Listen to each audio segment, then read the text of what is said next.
The driver had not slept well for 2 nights. Every time he closed his eyes, he saw the same scene: the street light, the locked doors, Marcus standing quietly outside his car, and his own voice saying, "I'm not comfortable." He used to think of himself as a good man, a hard worker, a father who provided for his family, a driver who simply wanted safe and easy rides. But now the world was looking at him in a different way. His phone kept buzzing with messages. Some were from strangers, some were from people he knew. One message came from his younger sister. "Is this really you?" she asked.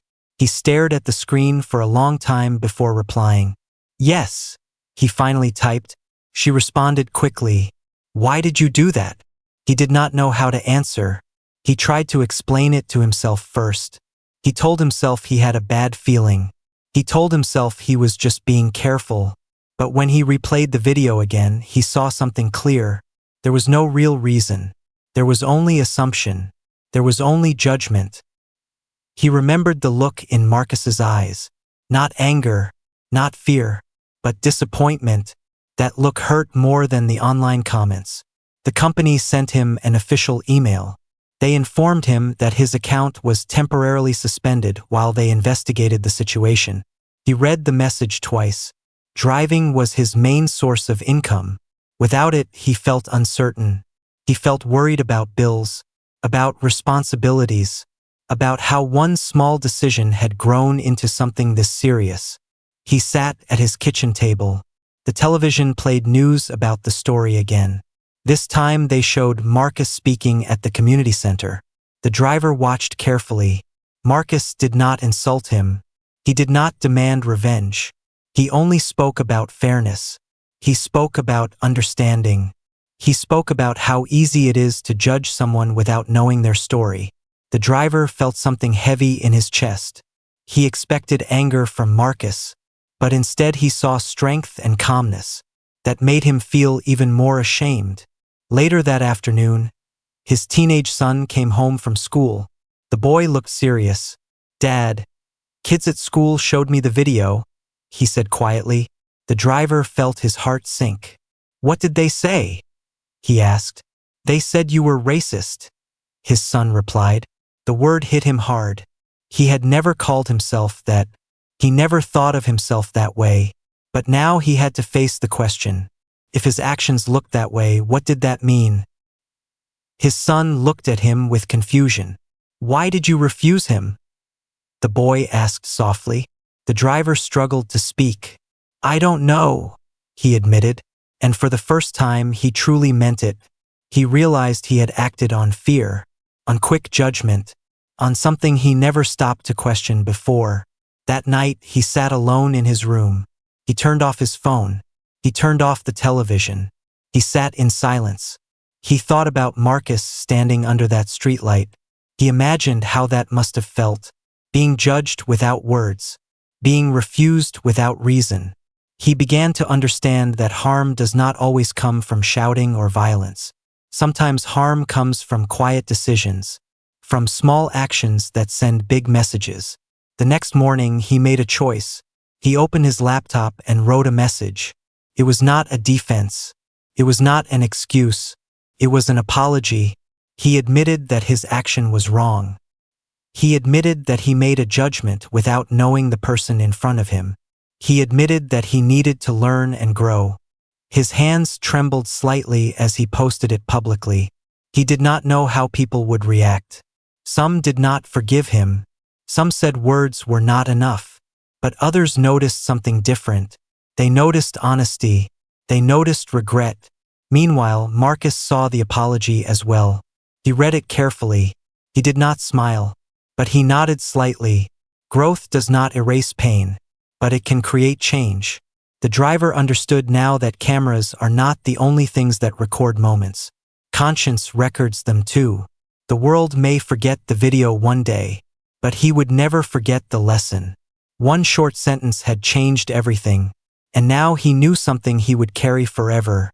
Every person who steps into your car carries a story, and sometimes the biggest mistake is refusing to see it. As the video continued to spread, People started asking a simple question.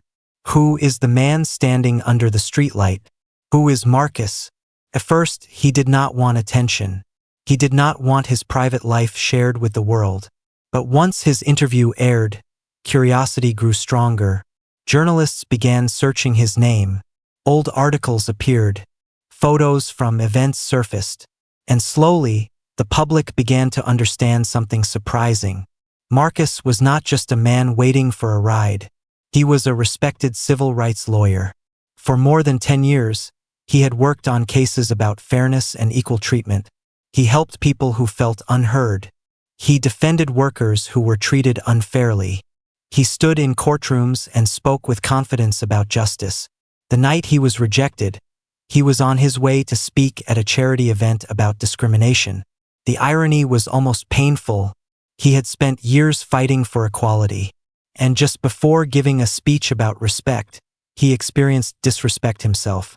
When this truth became public, the reaction changed. The story was no longer just about a rejected passenger. It was about a man who dedicated his life to protecting others from unfair treatment. People felt even more connected to him.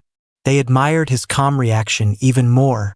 Many said they would have reacted with anger, but Marcus chose dignity instead. That choice made his voice stronger. Meanwhile, Marcus sat quietly in his office. He looked at old case files on his desk. He remembered faces of clients he had helped. Single mothers who lost jobs unfairly. Young students who were judged too quickly. Workers who were treated differently because of who they were. He never thought he would become part of a similar story. His phone rang again. It was an old colleague. "Marcus, you've seen the news, right?" the man asked. "Yes," Marcus replied calmly. "You handled it well," his colleague said. "But this could become bigger than you expect." Marcus knew that. He felt it growing every hour.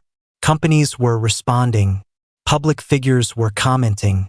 Even community leaders were discussing the video in meetings. But Marcus did not want the focus to stay on him.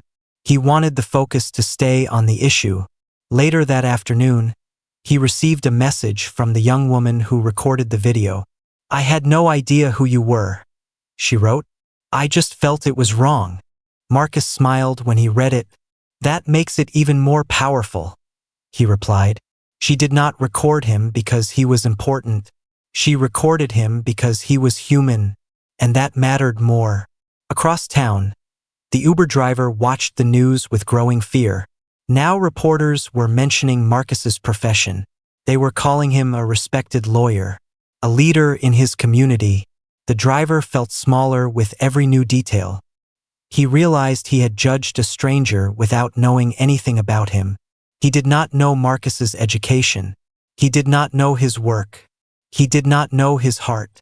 He only saw his skin color and made a decision. The driver began to understand something painful. He was not just facing public criticism. He was facing the truth about his own quick judgment. Back at Marcus's office, a community center invited him to speak again.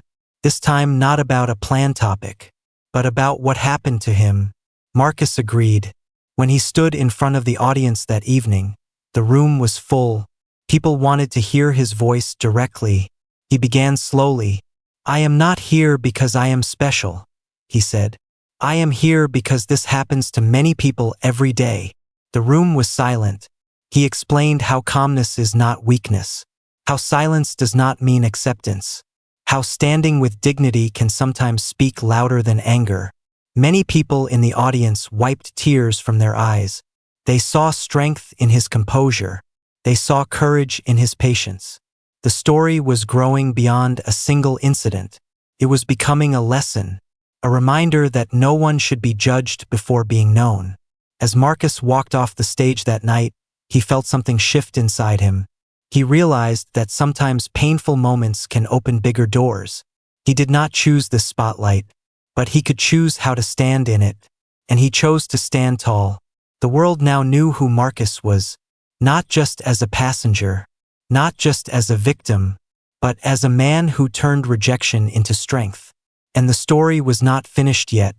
By the next morning, the video was everywhere. What started as a quiet recording on a small street had now become a public storm. News channels shared the clip. Social media pages reposted it. People who did not know Marcus were speaking his name. The views crossed 1 million before noon.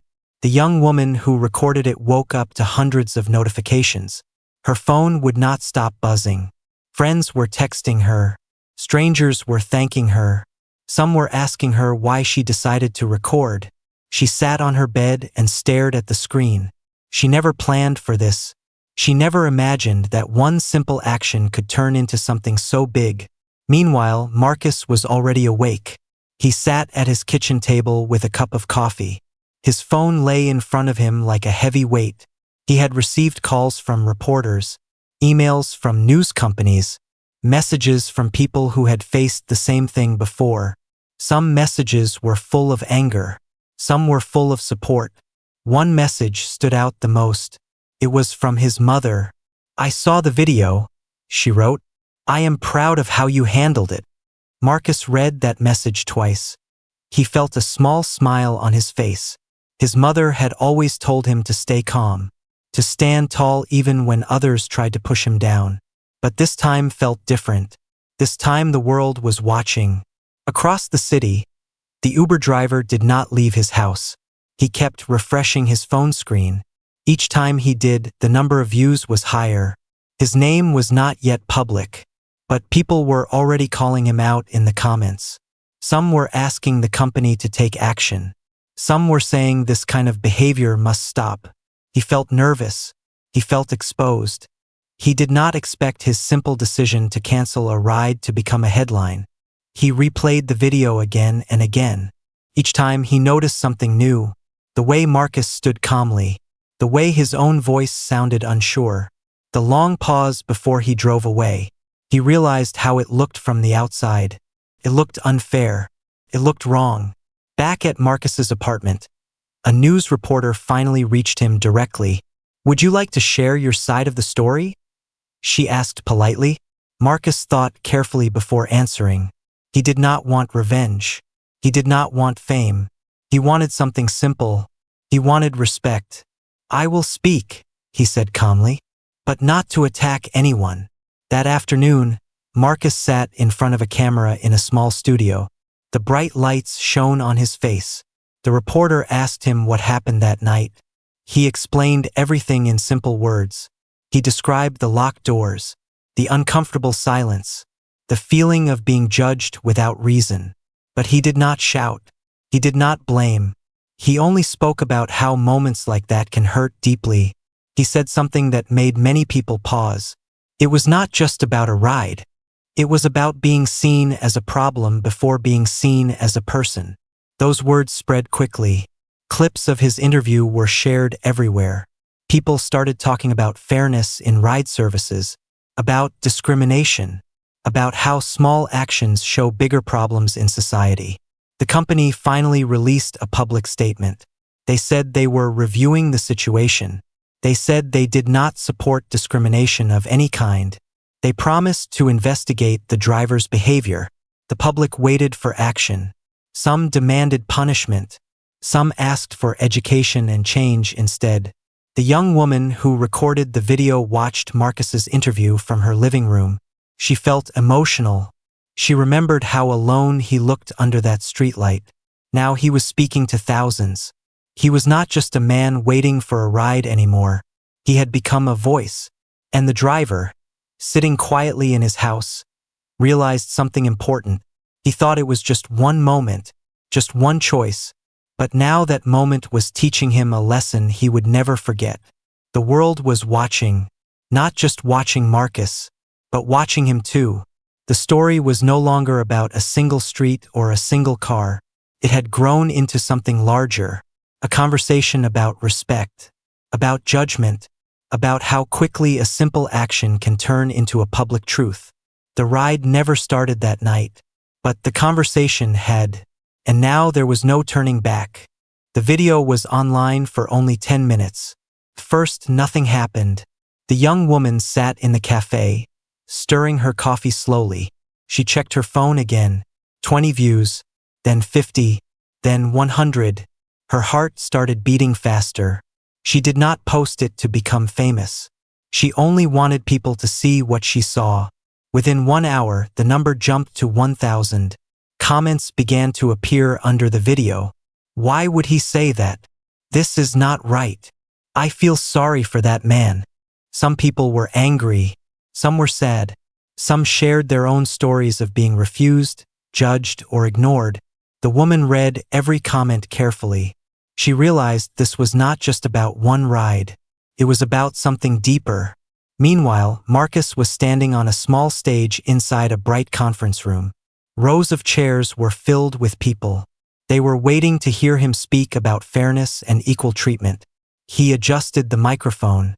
His voice was calm and steady. He spoke about respect. He spoke about dignity. He spoke about small moments that can hurt more than big words. The audience listened closely.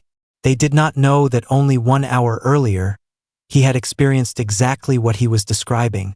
He did not mention the Uber driver. He did not mention the streetlight. He simply told the truth about how small actions can show big problems. When the event ended, people clapped loudly. Some came forward to shake his hand. They told him his speech was powerful. Marcus smiled politely, but his phone kept vibrating in his pocket. He finally looked at it. There were many notifications, messages from friends, emails from unknown numbers, and one text from the young woman who recorded the video. "It's spreading fast," she wrote. Marcus opened the video link. His eyes widened slightly. The views were now over 50,000. News pages had shared it. Local bloggers were discussing it. The comments were growing every second. Marcus felt a strange mix of emotions. Part of him felt exposed. Part of him felt relieved. The moment he experienced was no longer hidden in the dark. It was now visible to the world. Across town, the Uber driver was sitting at home on his couch. He had finished his shift early. He turned on his television and scrolled through his phone without much thought. Suddenly, a friend sent him a message. "Is this you?" Below the message was the video link. He clicked it casually, but when he saw his own car on the screen, his body froze. The video showed his face clearly. His voice was loud enough to understand every word. He watched himself say, "I'm not comfortable." He saw Marcus standing quietly outside the locked doors. He saw the car drive away. His stomach dropped. He did not expect anyone to record it. He did not expect it to go online. He thought it was just a small moment, just one ride he decided to cancel. But now thousands of people were watching him, judging him, talking about him. He read the comments. Some were angry. Some called him unfair. Some asked why he refused the passenger. He tried to defend himself in his own mind. He told himself he had his reasons. But the video showed something different. It showed a man refusing another man without clear explanation. It showed hesitation, discomfort, and silent judgment. Back at the cafe, the young woman received a message from a local news reporter. They wanted permission to use the video. She hesitated for a moment. Then she replied, "Yes." She knew this story was important, not because it was dramatic, but because it was real. Marcus sat alone later that night in his apartment. He watched the video again in silence. He studied his own face carefully. He noticed how calm he looked. He remembered how heavy he felt inside. His phone rang. It was a journalist asking for a short interview. Marcus closed his eyes for a second. He understood that this moment could grow bigger than he expected. He also understood that this was not just about him anymore. The hidden camera had turned a quiet street into a public conversation. It had turned one canceled ride into a national discussion. And the driver who thought no one was watching was now being seen by everyone. The night that seemed normal had changed everything. The camera had captured more than words. It had captured truth. And truth was now spreading faster than anyone could stop it. The car's red tail lights disappeared at the end of the street. Marcus stood still for a few seconds, staring at the empty road. The sound of traffic slowly returned to normal. But inside him, nothing felt normal. He looked down at his phone again. The word "canceled" was still glowing on the screen. It felt like more than just a ride was canceled. It felt personal. The cold night air touched his face, but the cold feeling inside him was stronger. He had promised himself long ago that he would not let moments like this break him. Still, they always left a mark. The woman who had been watching stepped closer. She looked young, maybe in her mid-20s, wearing a simple jacket and holding her phone tightly. "Sir, I recorded everything," she said softly. Marcus looked at her with surprise. "You didn't have to do that," he replied calmly. "I know," she said, "but I felt like I should." For a moment, they both stood there in silence. Marcus was not angry. He was tired. Tired of explaining himself. Tired of being polite when he was treated unfairly. Tired of pretending that these moments did not hurt. The woman showed him the video. It clearly showed the driver's face, the locked doors, and his words about feeling uncomfortable. Marcus watched quietly. Seeing it from outside felt strange. He looked calm in the video, almost too calm, but only he knew how heavy his heart felt at that moment. "Do you want me to send it to you?" she asked. Marcus thought for a second. "Yes," he said finally. She sent the video to his phone. Within seconds, he received it. He stared at the file without opening it again.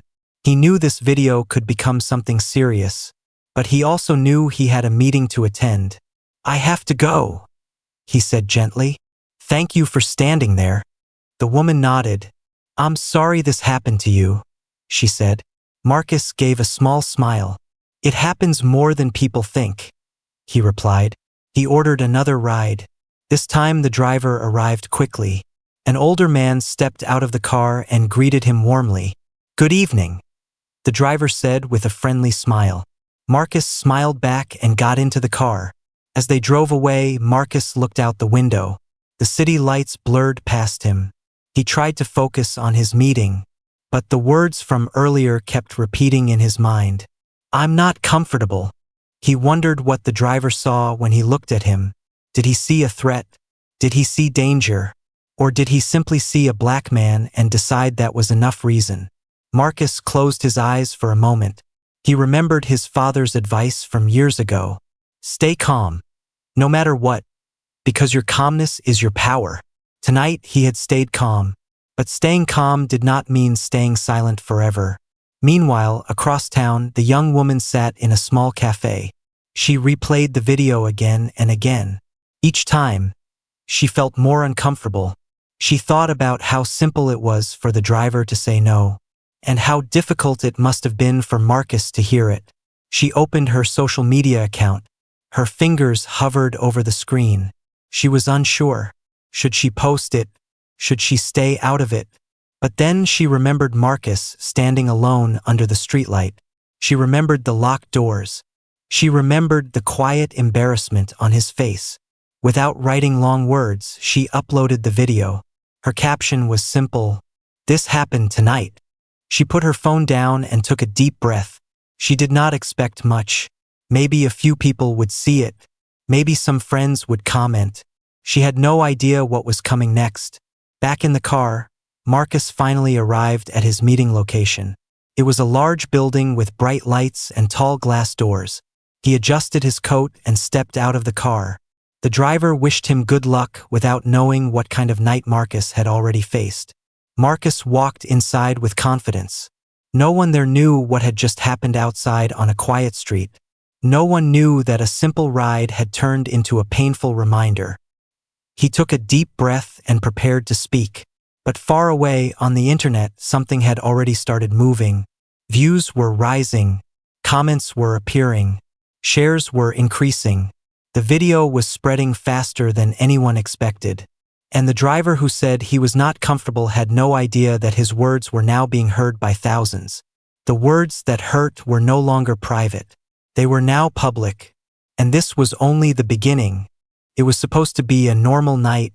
The city was calm, and the streets were glowing under soft yellow lights.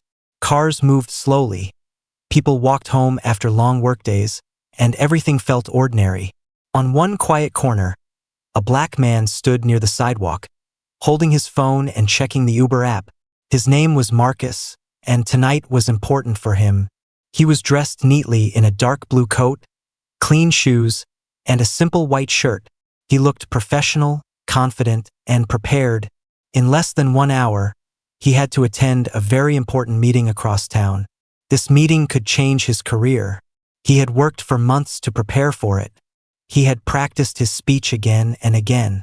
He believed this was his moment. The Uber app showed that his driver was 2 minutes away. Marcus took a slow breath and looked down the street. Headlights appeared in the distance. The car matched the number plate shown in the app. He felt relieved. The car slowed down and stopped in front of him. For a brief second, everything felt normal. Marcus stepped forward and smiled politely, but something changed. The driver looked at him through the window. His eyes stayed on Marcus longer than usual. The smile on Marcus's face slowly faded. The car doors did not unlock. The engine stayed running. Marcus waited, thinking maybe the driver was checking something on his phone. He glanced back at his app to make sure he had chosen the right car. Yes, it was correct. He stepped closer to the window. The driver rolled it down just a little, only a few inches. The space between them felt heavy. "Are you Marcus?" the driver asked. "Yes," Marcus replied calmly. The driver looked at him again, this time with a different expression. It was not friendly anymore. It was uncertain, uncomfortable, almost cold. There was a long pause. Cars passed behind them, and someone walked by, glancing at the strange scene. Marcus felt something was wrong. The driver cleared his throat. "I don't think I can take this ride," he said quietly. Marcus blinked in confusion. "What do you mean?" he asked softly. The driver avoided eye contact. "I'm just not comfortable," he said again. The words felt sharp, even though they were spoken calmly. Marcus felt his chest tighten. He had heard those words before in different situations. Words that did not say everything but meant everything. He stood still, trying to understand. He had a high rating on the app. He had never caused trouble. He was simply waiting for his ride. "Is there a problem?" Marcus asked politely. The driver shook his head. "I'm going to cancel," he said. For a moment, the world felt very quiet. Marcus could hear his own breathing. He felt people looking at him from a distance. A woman standing near a coffee shop noticed the scene. She slowed down and watched carefully. Marcus did not raise his voice. He did not argue. He did not insult the driver. He only asked one small question. "Why?" The driver did not answer clearly. He only repeated that he was not comfortable. The engine sound grew louder, as if the car was ready to leave. Marcus felt a wave of embarrassment wash over him. Not anger, not shouting, just quiet embarrassment. He thought about his meeting. He thought about the time he was losing. He thought about how hard he had worked to be standing here tonight.